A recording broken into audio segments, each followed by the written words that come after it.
எனது கை என்னை அடிப்பதுவோ எனது விரல் கண்ணை கெடுப்பதுவோ அழுது அறியாத என் கண்கள் ஆறு குளமாக மாறுவதோ ஏனென்று கேட்கவும் நாதி இல்லை ஏழையின் நீதிக்கு கண்ணுண்டு பார்வையில்லை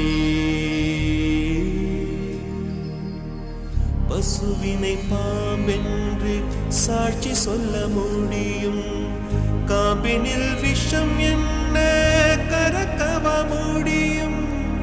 பசுவினை பாம்பென்று சாட்சி சொல்ல முடியும் காம்பினில் விஷம் என்ன கரக்கவ முடியும்